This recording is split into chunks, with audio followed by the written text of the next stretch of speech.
Companies Act 1956 was repealed by answer C.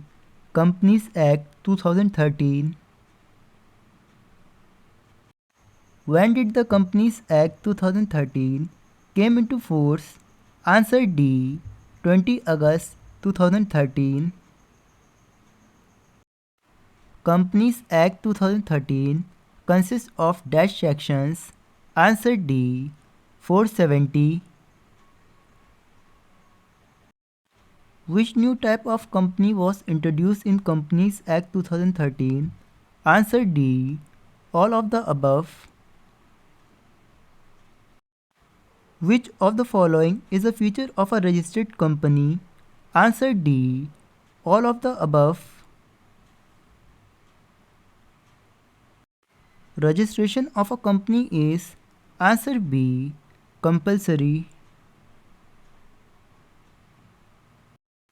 Minimum number of members in case of private company is answer A.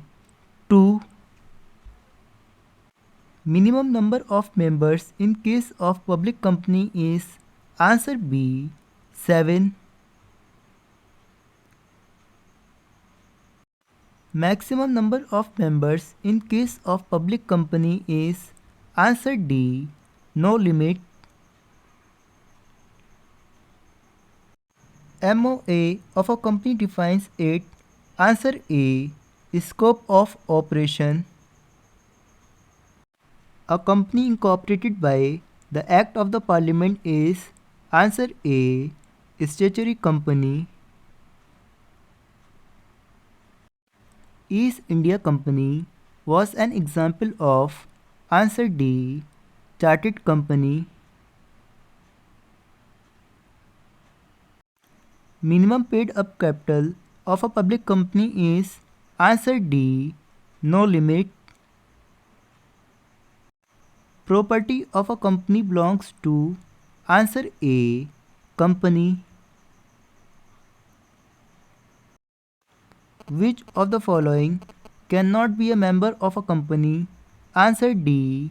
Insolvent persons.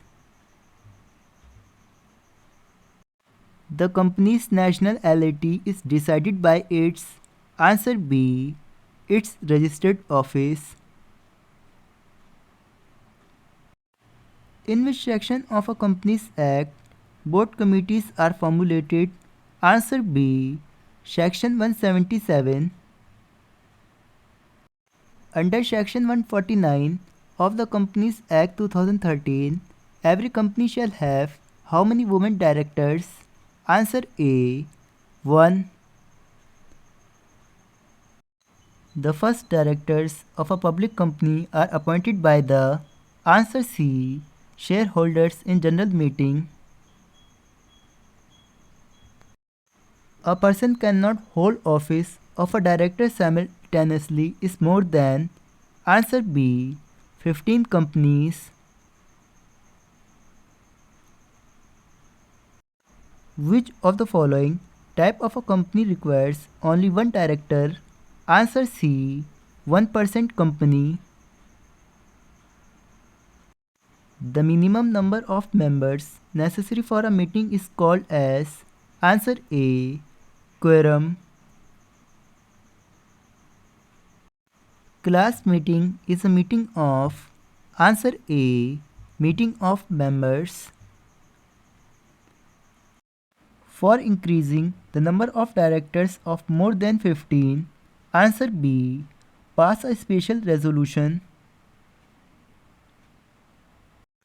Which of the following is not a disqualification for a director US 165? Answer D.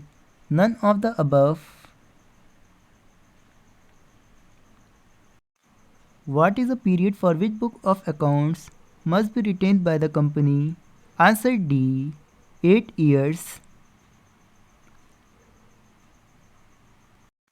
Who among the following cannot fill a petition for winding up? Answer D. Promoter.